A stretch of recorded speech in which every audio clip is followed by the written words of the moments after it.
There are two blips on the screen. A GCI controller sits in a room full of green light at Calumet Air Force Station on the Keyhoe Peninsula in Michigan on the night of November 23, 1953. On the PPI scope in front of him, a circular radar display, the sweep rotating once every few seconds. Two bright returns are visible. One is a United States Air Force interceptor designated Avenger Red. The other is an unidentified contact that has no business being where it is. For the last several minutes, he has been guiding the interceptor toward the contact, talking the pilot down from 30,000 feet, tightening the geometry of the approach. At 6:55 in the evening, the two blips grow closer, and merge into one. He watches the scope. He expects them to separate. When a pilot pulls alongside a target for visual identification, the two radar returns sometimes merge at close range, then split apart again as the intercept is broken off. He waits. The blips do not separate. The IFF signal from Avenger Red, the coded transponder pulse that identifies the aircraft as American, goes silent. He keys his radio and calls the pilot. Nothing. He calls again. He contacts the other radar station at Sault Ste. Marie. They try. Nothing. The scope shows one blip where there were two. After a moment, even that is gone. He picks up the telephone and starts making calls that will not stop for days. Kinross Air Force Base sat on Michigan's Upper Peninsula, 25 miles west of Sault Ste. Marie, on the southern shore of Lake Superior.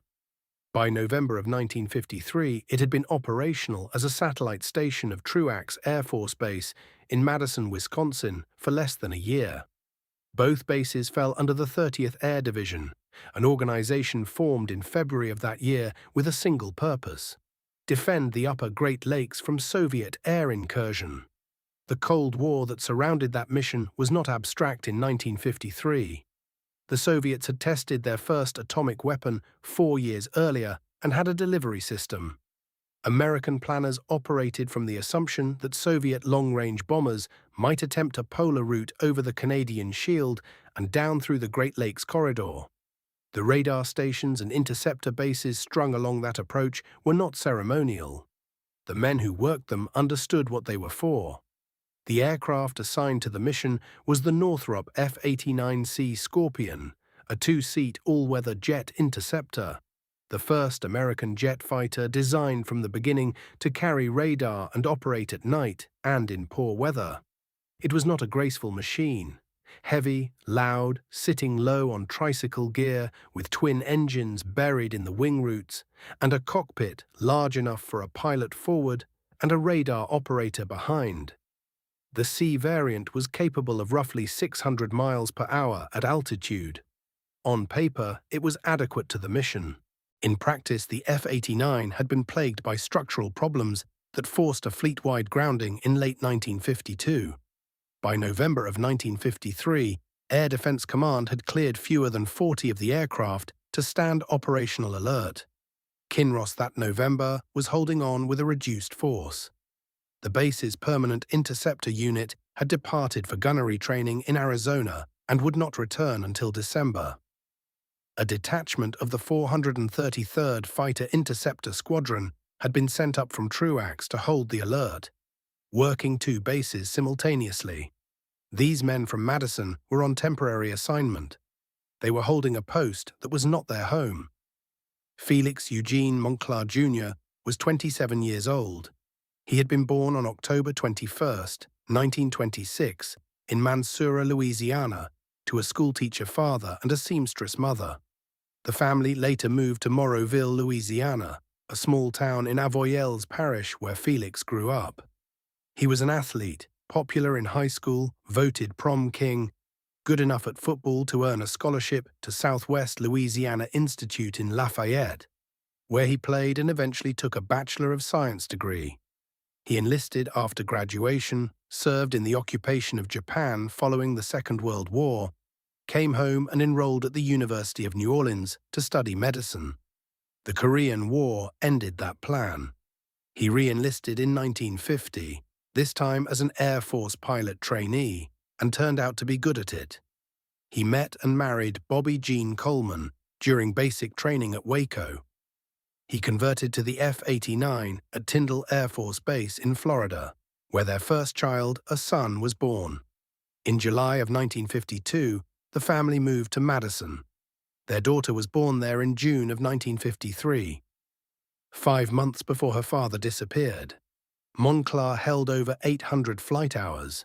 He was calm on the radio, unhurried, with a slow southern drawl that his fellow pilots recognized immediately.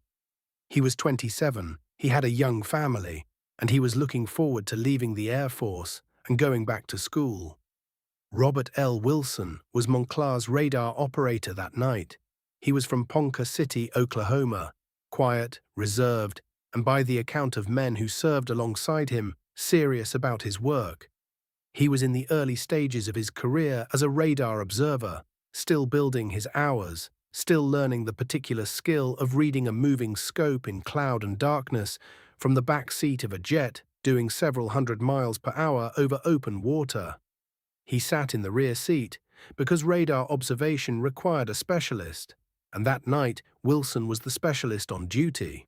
William Mingenbach, the pilot of the second F-89 on alert that evening, knew both men. He spoke of Wilson as someone who took the work seriously and was good company in the ready room. He spoke of Moncla the way men speak of someone they had liked without reservation. Both Moncla and Wilson were in their 20s. Both had their whole lives still assumed. The two men had been at the alert station all day.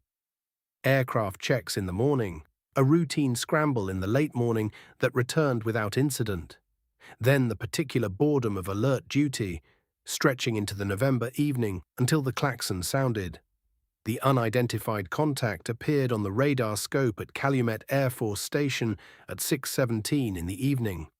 The GCI controller on duty, Second Lieutenant Douglas Stewart, saw an aircraft-sized return crossing Lake Superior. According to the statement he later provided to the accident board, he believed the contact might be a Royal Canadian Air Force C-47 Dakota, identified in Air Force records as VC-912, flying from Winnipeg to Sudbury, Ontario. The contact was approximately 30 miles off its expected course. That made it unknown. Unknowns over American airspace in 1953 required identification. The order came down through the chain, Kinross, scramble. At 6:22 p.m., Avenger Red lifted off on a heading of 300 degrees, climbing toward 30,000 feet. Controllers at 2 stations worked the intercept. Naples at Sault Ste. Marie had initial control. Pillow at Calumet would take over when Moncla came within better radio range. The handoff was completed at 6:41. Radio contact with the pilot was intermittent throughout. At 6:45, Moncla asked whether the intercept should be called off due to the poor signal. He was told to proceed at his own discretion. He proceeded. Despite the broken radio, both stations maintained a clean radar return from Avenger Red and a steady IFF transponder signal. They knew exactly where the aircraft was. At 6:47, they directed Moncla to begin descending from 30,000 feet to 7,000 feet for the final intercept. At 6:49, he called for his heading and distance back to base and was given the numbers. At 6:52, Pillow told him the target was at his 11 o'clock, 10 miles out. Moncla acknowledged. That was the last radio transmission received from Avenger Red. 3 minutes later, at 6:55 p.m., the radar blip for the interceptor and the blip for the unidentified contact merged on Stewart's scope. 1 dot where there had been 2. The IFF signal from Avenger Red died. Calls on the radio went unanswered. The combined blip persisted briefly, then was gone. The last known position of Avenger Red. Coordinates 48 degrees north, 86 degrees 49 minutes west. Approximately 70 miles off Keyhoe Point on the Canadian side of the international border over the deep water of Lake Superior. The official USAF historical record of the 433rd Fighter Interceptor Squadron, produced in the weeks after the incident, contains the following language. The fighter and bogey blips merged on the GCI radar scope. There was no further transmission from the fighter, the bogey was not aware of any aircraft in the area, and GCI saw no blips break off from the target. Read that carefully. The bogey was not aware of any aircraft in the area. Radar contacts do not have awareness. A radar return is electromagnetic energy reflected off a physical object. The only reading of that sentence that makes operational sense is that the GCI controllers were in radio contact with the second object at some point during the evening, that they spoke to whoever was out there, and that the contact reported seeing nothing nearby. This is the language of communication with something, not the language of passive radar tracking. No blips broke off from the target. Stewart watched that scope after the merge. Whatever produced the combined return did not resolve into two separate blips. Whatever was there stayed merged, and then was gone. 40 minutes after radar and radio contact was lost, Second Lieutenant William Mingenbach came airborne in the second alert F-89. He had been cleared to fly a combat air patrol toward the last known position of Avenger Red, calling on the radio as he climbed. At approximately 7:35 p.m., passing through 25,000 feet, both Mingenbach and his radar operator believed they heard a brief transmission. Roughly 5 seconds, the middle of a sentence, never repeated.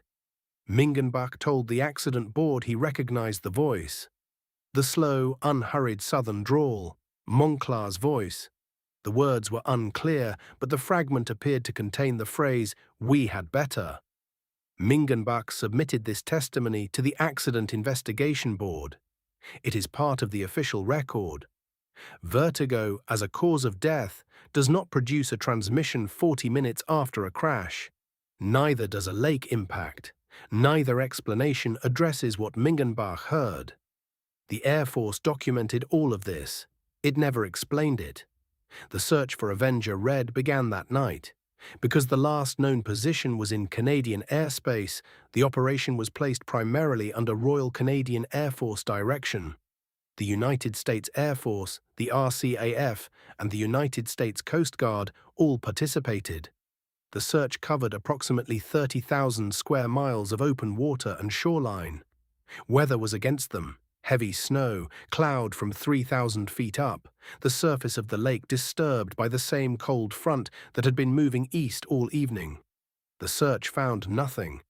Not a piece of airframe, not a life jacket, not a drop of fuel, no body.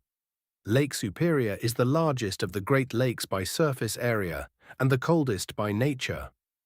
Its depth in the region of the disappearance reaches 700 to 750 feet. In 1953, there was no technology to conduct a credible search at that depth.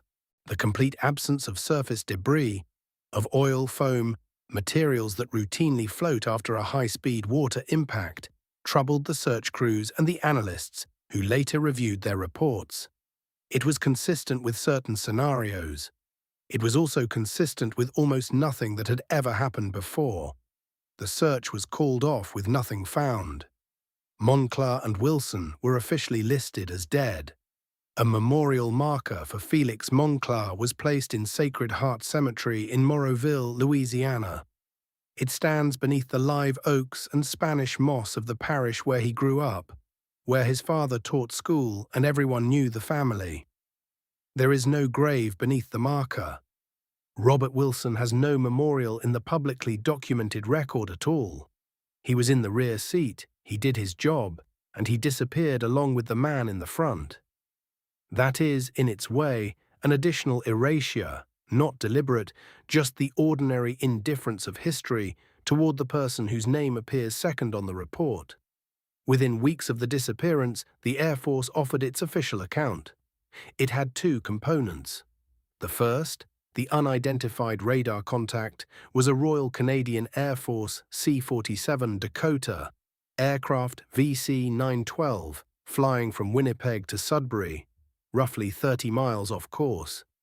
The second, after intercepting and identifying this aircraft, Moncla likely suffered from vertigo. He had a history of mild susceptibility to the condition and crashed into the lake. The Royal Canadian Air Force rejected the first component directly, responding to formal inquiries from the National Investigations Committee on Aerial Phenomena in 1961 and again in 1963. RCAF spokesman denied that any of their aircraft had been involved. B. Totman wrote that the C-47 was on a flight plan entirely over Canadian territory, which alone would seem to make such an intercept unlikely. The pilot of VC-912, a flight officer named Gerald Fosberg, was interviewed on camera for the documentary The Moncla Memories in 2006. Fosberg denied plainly and on record that he had been intercepted. He was not near that position. He had not been contacted. The RCAF's denials were never retracted. They were never formally incorporated into the Air Force's own record. The vertigo explanation fares no better under scrutiny. The accident report's own language notes that reports of Moncla's susceptibility were hearsay, statements from unnamed former colleagues, not first-hand evidence.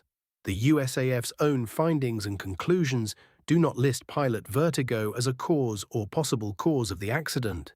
It appears in the narrative of the report as speculation, not as a finding. And then there is the matter of what was said to the Moncla family. 2 separate USAF officers were sent to the Moncla home. The first told Bobby Jean Moncla that her husband had flown too low while identifying the Canadian aircraft and crashed into the lake. The second, sent independently through a different administrative channel, told her there was no possibility of recovering a body because the jet had exploded at high altitude, destroying the aircraft and its crew. These 2 accounts cannot both be true. A lake surface crash and a high-altitude explosion are different events at different altitudes in different ways. Both were delivered by uniformed representatives of the government that employed Felix Moncla. No correction was ever issued. Bobby Jean Moncla was 26 years old when her husband vanished. She had a toddler son and a daughter 5 months old, and 2 contradictory official accounts of what had happened to the man she had married in Waco, Texas, 6 years before. What she did with those accounts in the years that followed is not extensively documented in the public record.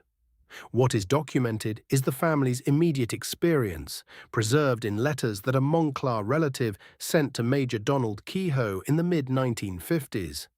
Keyhoe, a former Marine aviator who became the most rigorous American researcher of aerial phenomena of his era and director of NICAP from 1957 to 1969, published the account of the 2 contradictory USAF officers in his 1955 book, The Flying Saucer Conspiracy.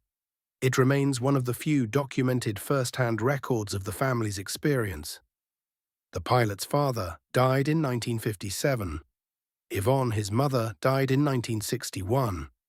His sister Leonie, the last family member known to have seen him, had a brief airport conversation with Jean in the summer of 1953, when he was ferrying a refitted F-89 from California to Madison.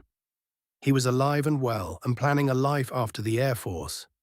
3 months later, he was gone. The documentary film The Moncla Memories, produced by David Cherniak for Vision TV in 2006, is the most thorough modern examination of the human dimensions of the case. It brought Cherniak into contact with the Fosberg account, the family's record, and the documentary evidence of the RCAF denials. It represents primary material that no other production has replicated.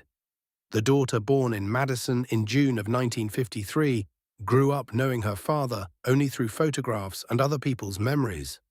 In September of 2006, an email arrived at the inbox of Francis Ridge at NICAP, claiming that a Michigan dive company called the Great Lakes Dive Company, represented by a man named Adam Jimenez, had located the mostly intact wreckage of an F-89 on the bottom of Lake Superior.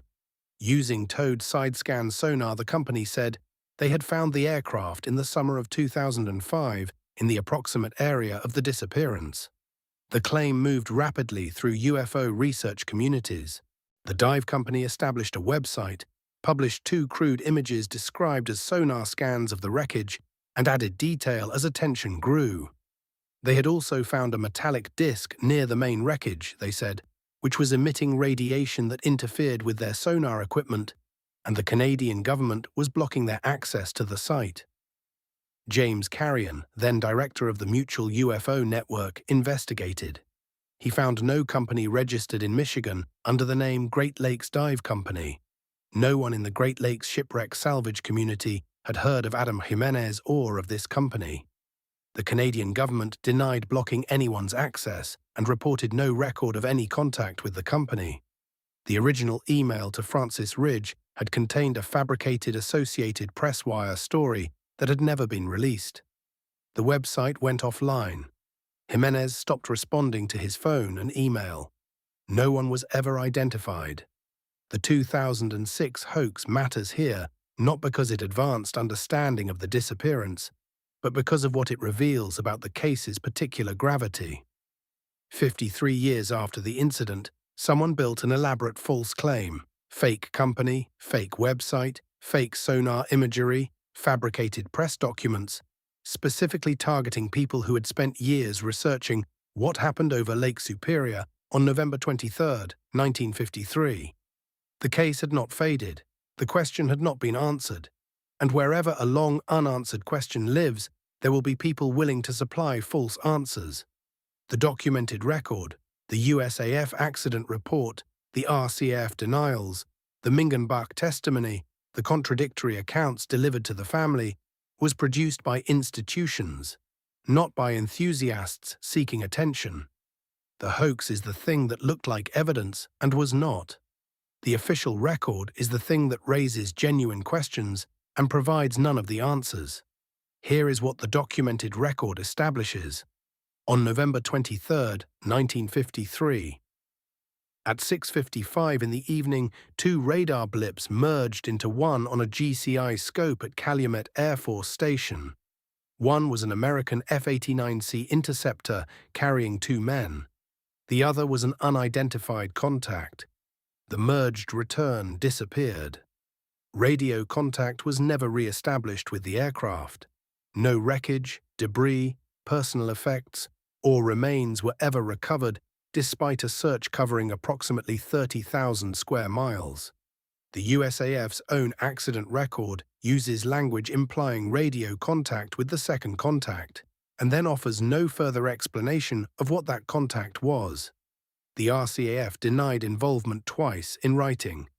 The only pilot officially identified by the Air Force as the pilot of the intercepted aircraft denied on camera that he had been involved. Two USAF officers delivered two mutually exclusive accounts of the crash to the pilot's widow. Here is what the record does not establish. It does not establish that the unidentified contact was extraterrestrial or that a cover-up was organized to suppress evidence of something extraordinary. These claims have been made at length and repeatedly over the past 7 decades. None of them are supported by documentary evidence. The documented mystery is sufficient on its own terms, without that additional weight. What the documented mystery actually is, stripped to its form, is this. Something was on the radar over Lake Superior on the night of November 23, 1953. That something's blip merged with the blip of an American interceptor. No one has explained, in a way consistent with all the evidence on the table, what that something was. The two official explanations contradict the institution from which they came. The physical evidence total is 0. And a pilot in a second aircraft 40 minutes later believed he heard a voice that the Air Force's own vertigo theory cannot account for. Felix Moncla wanted to be a doctor. He was 27 years old with a son who was walking and a daughter 5 months old, and a plan to build something ordinary and good with his life. On a cold November night over Lake Superior, something happened to him that the United States government has never explained. His daughter grew up without a father and without an honest account of why. Robert Wilson was in the rear seat because that was his job. Nobody recorded much about him beyond his rank and his hometown. His name appears in the accident report as a secondary entry. It should not be. The lake is cold and dark. It is 700 feet deep where the blips merged. Whatever is down there has been there for more than 70 years. It has not moved. It has not explained itself. The radar record contains the merge. The RCAF denied the cover story. Mingenbach heard something the official explanation cannot accommodate.